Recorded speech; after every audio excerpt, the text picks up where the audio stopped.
नमस्कार. आपण आज बघणार आहोत जो लेसन ज्याचं नाव आहे हेरिडिटी अँड इव्होल्यूशन.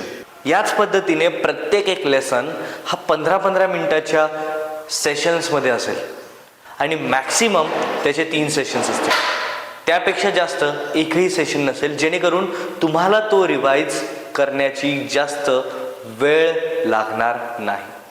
ओके, त्यामुळे मॅक्सिमम 3 बोललोय, कमीत कमी एका 15 मिनिटाच्या सेशनमध्ये मी ती कव्हरअप करण्याचा खूप प्रयत्न करणार आहे. पण त्यामध्ये कोणतीही हिंदीमध्ये जसं म्हणतात लापरवाही असं काही करणार नाही आहे. जे इम्पॉर्टंट आहे, ज्याला मे बी वेळ लागू शकतो, तर त्याला थोडासा वेळ देणार आहे. त्यामुळे तुमचा प्लीज सपोर्ट असू द्या. आणि आपण सुरुवात करतोय आजच्या लेसनला, ज्याचं नाव आहे हेरिडिटी अँड इव्होल्यूशन. हा जो हेरिडिटी अँड इव्होल्यूशन नावाचा लेसन आहे, या लेसनमध्ये खूप साऱ्या महत्त्वाच्या गोष्टी आहेत. For example transcription, translation, translocation झालं, then what is heredity, then Darwin's theory of evolution. या महत्त्वाच्या गोष्टी आहेत. ह्युमन इव्होल्यूशन कसं झालं, या सगळ्या गोष्टी खरंच पेपरला येतात का, तर हो येतात. आणि यालाच आपल्याला अभ्यासायचं आहे. सो बेसिक, सर्वात बेसिक काय तर सेल आहे. कारण की आपल्या बॉडीला बनवलं गेलं कशापासून आहे, ते या सेलपासून. या सेल टिश्यू बनतात, टिश्यूपासून ऑर्गन, ऑर्गनपासून ऑर्गन सिस्टीम, ऑर्गन सिस्टीमपासून बॉडी. मग बेसिक युनिट आपल्या लाईफचं काय आहे, सेल आहे. मग या सेलमध्ये काय काय असतो, तर सेलमध्ये न्यूक्लियस असतो. देन सेलमध्ये असतात क्रोमॅटिन फायबर्स. हे जे क्रोमॅटिन फायबर्स नेटवर्क असतं, ते क्रोमॅटिन फायबर नेटवर्क नेमकं कशापासून बनलेलं असतं, तर DNA पासून बनलेलं असतं. ओके, देन आणि जेव्हा हे क्रोमॅटिन फायबर अजून कंडेन्स केलं जातं, गुंडाळलं जातं, तेव्हा तिथे बनतो क्रोमोझोम. आणि हा क्रोमोझोम ऑलवेज पेअरमध्ये असतो, तो कधीही सिंगल राहत नाही. बट इथे एक तुम्हाला क्वेश्चन मला सांगायचा आहे, फक्त आपल्याला रिवाइज पर्पजसाठी तुम्हाला माहिती पाहिजे यासाठी. सर्वात महत्त्वाची गोष्ट, याला क्रोमॅटिन DNAला क्रोमॅटिन फायबरमध्ये बनवण्याची काय गरज पडली, DNAला क्रोमोझोम बनवण्याची काय गरज पडली, ते पेअरमध्ये असण्याची काय गरज पडली. तर याचा आन्सर आहे DNA खूप मोठा आहे. आणि DNAचं काम एकच आहे की आपल्या बॉडीतले प्रत्येक एक character, for example skin, then hairs, चालण्याची पद्धत, बोलण्याची पद्धत, ऐकणं, वागणं, सगळ्या गोष्टी DNA मॅनेज करतो. आणि हा DNA खूप मोठा आहे. आणि एवढा मोठा DNA एवढ्याशा छोट्याशा सेलच्या छोट्याशा न्यूक्लियसमध्ये मावेल का, तर नाही. मग त्याला काय करावं लागेल, कंडेन्स करावं लागेल, छोटं करावं लागेल. आणि त्यासाठी क्रोमॅटिन नेटवर्क बनवलं गेलं होतं. आणि त्याच्यानंतरच ते क्रोमॅटिन नेटवर्क अजून कंडेन्स केलं गेलं, त्याच्याने बनलं क्रोमोझोम. आणि हा क्रोमोझोम ऑलवेज पेअरमध्ये असतो. मग पेअरमध्ये असताना ते किती असतात, तर 23 क्रोमोझोम्स असतात. आणि जर त्याला सिंगल कॅल्क्युलेट केलं तर ते असतात 46 क्रोमोझोम्स. नेक्स्ट, मग हाच क्रोमोझोमला जर आपण ओपन अप केलं, या क्रोमोझोमला आपण थोडंसं ओपन अप केलं, तर तिथे आपल्याला मिळतो DNA. आणि each chromosome is made up of DNA. प्रत्येक एक क्रोमोझोम DNA पासूनच बनलेला आहे. मग व्हॉट इज DNA?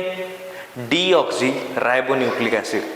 हा फुल फॉर्म आहे DNAचा, जो मे बी MCQ मध्ये सुद्धा विचारला जाऊ शकतो. बरं, मग जीन काय प्रकार असतो? ओके, मी तुम्हाला हे सांगणार आहे आता, what is gene. So basically DNA खूप मोठा आहे. आणि एवढा मोठा DNA अख्खाच्या अख्खा काम करत नाही. तो स्वतःचे सेगमेंट पाडतो की पहिला पार्ट, यस तू डोळे सांभाळायचे, सेकंड पार्ट, यस तू हेअर सांभाळायचे, थर्ड पार्ट, यस तू हे फंक्शन सांभाळायचं. अशा पद्धतीने DNA काम वाटून देतो, म्हणजेच स्वतःचे भाग पाडतो. आणि मग DNA एवढा मोठा आहे, त्याच्यातला एक सपोज छोटासा सेक्शन आपण घेतला, हा सेक्शन असेल कोणत्या तरी एखाद्या स्पेसिफिक ऑर्गन्सचा, तर मग आपल्याला काय म्हणायचंय, the segment of DNA is called gene. The segment of DNA is called gene. Okay, done. हे स्ट्रक्चर यासाठी सांगतोय मी डीएनएचं, कारण की ट्रान्सक्रिप्शन जी प्रोसेस आहे ती प्रोसेस यावर आधारित आहे म्हणून. फर्स्ट ऑफ ऑल डीएनए बनतो 3 मॉलिक्युल्स पासून. ओके, पहिला मॉलिक्यूल पेंटॉस शुगर, सेकंड आहे फॉस्फेट आणि थर्ड आहे नायट्रोजन बेसेस. नायट्रोजन बेसेसमध्ये पण परत 4 टाइप्स पडतात: ॲडेनिन, ग्वानिन, सायटोसिन अँड थायमिन. आणि हे स्ट्रक्चर तुम्ही इथे बघू शकतात. ओके, बट हे स्ट्रक्चर झालं डीएनएचं. ओके, आता रूलनुसार, चारखाब्स रूलनुसार ॲडेनिन ओनली पेअर विथ थायमिन. ॲडेनिनला कोणासोबत पेअर व्हायचं असतं? नेहमी फक्त थायमिन सोबत, दुसऱ्या कोणासोबतही तो पेअर होत नाही. Guanine only pair with cytosine. Guanine कोणासोबतही दुसऱ्यासोबत पेअर होत नाही, तो फक्त सायटोसिन सोबतच पेअर होतो. आणि जर तुम्ही खाली बघितलात, cytosine again pair with guanine, thymine again pair with adenine. Okay, so मग हे जे स्ट्रक्चर बनलंय ना आता डीएनएचं, ते कशासारखं दिसतंय? ए look like a ladder. Okay, it's look like a ladder. Just norms दिलाय, बट महत्वाचं काय इथे तुम्ही नीट लक्ष द्या. ॲडेनिन आहे, ग्वानिन आहे, सायटोसिन आहे आणि थायमिन आहे. त्यासोबतच जर पेंटॉस शुगर, फॉस्फेट आणि नायट्रोजन बेस, पेंटॉस शुगर, फॉस्फेट आणि नायट्रोजन बेस, या तिघांचं जर आपण एकत्रीकरण केलं, या तिघांचा जर ग्रुप बनवला, तर त्याला म्हणायचं एक न्यूक्लिओटाइड. त्याला काय म्हणायचं आपल्याला? एक न्यूक्लिओटाइड.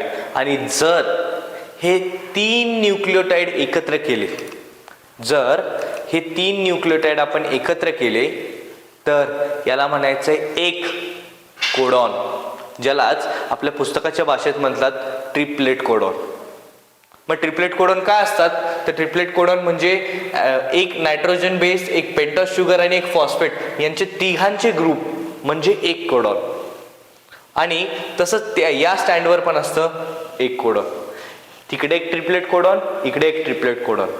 बट डीएनएच्या बाबतीत अजून एक सांगायचं झालं तर ट्रान्सक्रिप्शनच्या डेफिनेशनमध्ये कुठेतरी वर्ड वापरला गेला आहे complementary sequence. What is mean by complementary sequence? तर एक साइड बघा ना, ॲडेनिन, ग्वानिन, सायटोसिन, थायमिन, आणि दुसरी साइड काय आहे? Thymine, cytosine, guanine, adenine. किंवा एक साइड सरळ आहे, दुसरी साइड काय आहे? उलटी आहे. मग एक साइड सरळ, दुसरी साइड उलटी जर असेल तर त्या सिक्वेन्सला काय म्हटलं जातं? तर त्या सिक्वेन्सला म्हटलं जातं कॉम्प्लिमेंटरी सिक्वेन्स. ओके, सो आत्तापर्यंत आपण हे जे स्ट्रक्चर बघितलं ते होतं डीएनएचं स्ट्रक्चर. बट आता आपल्याला स्ट्रक्चर बघायचं आहे आरएनएचं. का बरं स्ट्रक्चर बघायची गरज आहे आरएनएचं? कारण की ती स्ट्रक्चरची डेफिनेशन आपल्याला ट्रान्सक्रिप्शनमध्ये येणार आहे, म्हणून हे स्ट्रक्चर बघायचं. राईट? सो मग आता आरएनए मध्ये पण बघा ना, पेंटॉस शुगर आणि फॉस्फेट सेम आहे, नायट्रोजन बेसेस पण आहेत, बट थायमिनच्या जागी काय दिलाय? युरासिल. डीएनए मध्ये थायमिन होता 4थ्या नंबरला, बट इथे बाकी सगळं सेम आहे, बट थायमिनच्या जागी काय आहे? युरासिल. अजून एक गोष्ट, डीएनए डबल स्टँडर्ड होता. डबल स्टँडर्ड म्हणजे इकडं पण एक सिक्वेन्स होता, इकडे पण एक सिक्वेन्स होता. पण आरएनए हा सिंगल स्टँडर्ड आहे, म्हणजे त्याचा एकच सिक्वेन्स आहे, त्याला 2 सिक्वेन्स नसतात. Okay, the large number of nucleotides are bonded together to form a macromolecule of RNA. Okay, मग बघा ना, सर्वात महत्वाची गोष्ट, हेच फ्लो चार्ट मी पहिले सांगतो. जीन पासूनच प्रोटीन बनतात, कारण की जीन म्हणजेच डीएनए.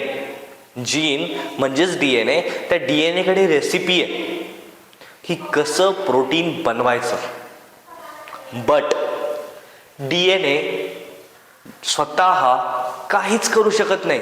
का बरं? कारण की डीएनए हा स्वतः न्यूक्लियसच्या मध्ये बसलेला आहे, आणि मध्ये बसून चालणार नाहीये. जर प्रोटीन बनवायचं असेल तर बाहेरून प्रोटीन बनवावं लागतं, न्यूक्लियसच्या बाहेरून, जे होणं शक्य नाहीये. मग डीएनए स्वतः काय करतो? आरएनएची मदत घेतो. मग DNA produce protein with the help of RNA. बघा ना, डीएनए आरएनएची मदत घेतो, म्हणून काय बनतात? तिथे प्रोटीन बनतात.